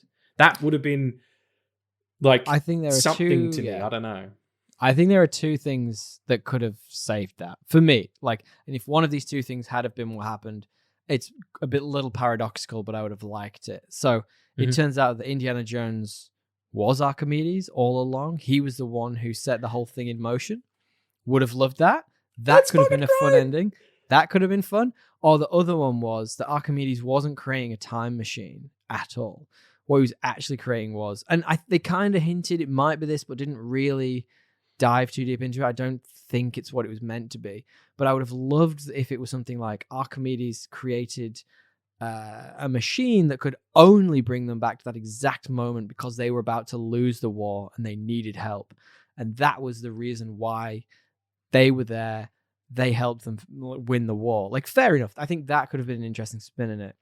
But at the same time, you take away all of the reality and all of the gruffness of an Indiana Jones of the future. I know you said that these films tend to end in these wild ways or these like fantastical, almost mythical ways, but they are very grounded. Like it's 99% real and then 1%, mythical. So I like the idea that he gets brought back down to earth, but like I like your idea that it will be nice for him. It's very romanticized. It's very romantic, and maybe that's just the romantic in me. But then you don't get the beautiful moment of how he wakes up and Helena's there, and she says to him, you've still got you needed here, and he's like, by who? And Marion walks in, and you're like, oh, and then the call back to the where does it hurt, and it was just I like that. I like that too. That was nice, very man. beautiful. The other thing that's. And like I like that they brought Marion back. That specifically, that cameo was really great. I loved that. I think it could have been more focused on her though. Like her whole arc through the film was like she wanted a father figure who actually cared about her, and he just got to the point of really caring about her. It would have been nice for him to acknowledge her a bit more in that scene. Yeah, I can see that. Like, I know she doesn't need him, but she wants that acknowledgement, and that's nice. And it's nice to be acknowledged by your family and stuff. So one of my tones and themes was around family, but I took it out because I was a bit like, well, at the end, he kind of just pies her off. Yeah, go and get ice cream with my old sidekick while I bone my ex-wife, please. Yeah, exactly. Yeah, I don't care. I don't care about you. But, speaking on family, like, I just want to talk quickly about my favorite scene in the whole film. Sure. Which is two very good actors, lit very well, standing on a boat, talking about a character who has been the butt of 1,000 jokes. Like, Kingdom of the Crystal Skull is made fun of for two reasons. One of them is Crystal Skull alien people, and the other one is Shia LaBeouf as Mutt Williams. A completely written off character. Yeah. Like, no one would have thought anything about it. When they're in the boat scene and Helena says to him, what would you do if you go back in time? Would you go back and check out this battle here? Would you go and check in on Cleopatra? Yeah. She's being all coy, and he says, I would stop my son from enlisting. Yes. And she's like, oh, did he do it to piss you off? And he's like, yeah. Well, what would you do? And he goes, I would tell him that he's going to die. I would tell him that in his passing, his mother would, I'm getting choked up talking about it. Really his mother emotive. Would find no end to her grief, and that would destroy our marriage. Relationship, yeah. Yeah, and Harrison's performance in that moment is so beautiful. I cried in the cinema. I was like, oh my God, this is the scene that makes the whole thing. Yeah. To buy back the importance of the character of Mutt being Indiana Jones's son is fucking remarkable. It gives whole new worth. Yeah, it gives so much more value to Crystal Skull. And a movie that I never thought I would ever give any props to. It's by proxy of this movie, ironically. But, like, it really did. Still the and worst it gave Indiana that character Jones movie, meaning. They fridged him to give him meaning. They did. They put him in the fridge. And he's dead too. That's terrible. What a horrible joke. Oh, wow. One thing I did want to say, just on the same note, is that I completely agree with you. I think the whole Mutt thing is beautifully pulled off. The fact they didn't kill Indy in this, I genuinely actually quite respected, because I was a bit like, I feel like I said to you, I think before we went in, you saw it before we did. I said, I think they're going to No Time to Die him. I genuinely did. And it was a nice surprise. It was nice that he got a nice ending. I know in the Crystal Skull, they got the big wedding ending, which that almost felt to me a little bit a bit fantasy, a bit like he's almost in a coma. Do you know what I mean? Yeah, it felt like he got hit on the head one too many times and he's imagining this. But, like, they brought the whole thing round, like, he'd obviously had the falling out with Marion and whatnot. And the way they used that as an emotive lens for him to drive that character was just so well done. Yeah, it really cared about how we feel about the character. I don't want Indiana Jones to die. I want there to be in my head maybe another adventure, and at the end where it's Iris out to him pulling that hat off the drying on the balcony, like it's beautiful and. Yeah, I think him staying in the past is one thing. Him dying is something very different. Absolutely. I mean, they amount to the same thing, realistically. Look, let's wrap up, Regs. Do you want a little bit of true or false trivia? Oh, I can't wait. I have some doozies for you, and I'm excited to know. I'm excited to know how you do. So, prior to the movie coming out, and we kind of touched on this a little bit, there were rumors of a couple of actors who could potentially take on the role. One of which was Bradley Cooper. Is that true, right? Or is that false? I think that's probably false, but I'll with the caveat of saying, if you've seen the opening 15 minutes of Nightmare Alley, it would have been a fucking good idea, because he's literally dressed as Indiana Jones. Interesting. Well, it is true. And man! It was true, and the original rumors were between him and, by the sounds of it, Chris Pratt, potentially taking on the role as a younger version of the character, obviously. But when it's confirmed this is coming out in 2015 and that Ford would be reprising the role, I think we all breathed a big sigh of relief. Yeah. Trivia true or trivia false, Regs? Every odd-numbered Indiana Jones movie features Nazis as the antagonist. Is that true or is that false? Every odd numbered. Well, yes, that's absolutely true. Yeah. It is. And coincidentally, in every odd-numbered Indiana Jones, Salah returns as one of Indy's sidekicks. We didn't talk about... Holy shit. We didn't talk about Salah. John Rhys-Davies. I love John Rhys-Davies in these films. I don't know what it is. He just gets me every time. He has a warmth to him and a glow about him. Apparently, apparently offered him to come back for the last one, and he said no because they were going to give him a brief cameo in like the wedding scene. He was like, "My character's bigger than that. Come on, guys." Finally, then, before we wrap up, Regs, trivia true or trivia false? After the release of 2018's The Quiet Place, writers Scott Beck and Brian Woods were apparently approached by Lucasfilm to consider writing the 5th Indiana Jones film. Is that true? Or is that false? That sounds true to me. I think that sounds like right up their alley.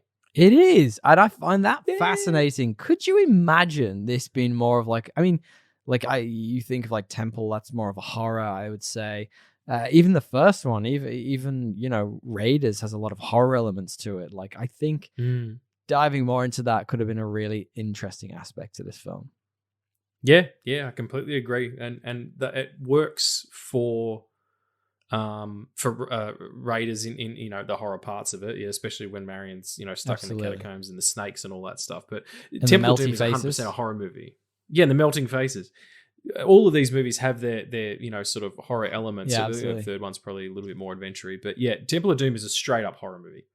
Awesome. And well, look, ultimately though, Regs, I really had a moment of being back in my youth and enjoyed this movie. And I have really, really enjoyed breaking it down with you and picking up some bits that me and DL may not have talked about because we get a bit too silly. So thank you very much for joining me in my hour of need while DL is off traveling.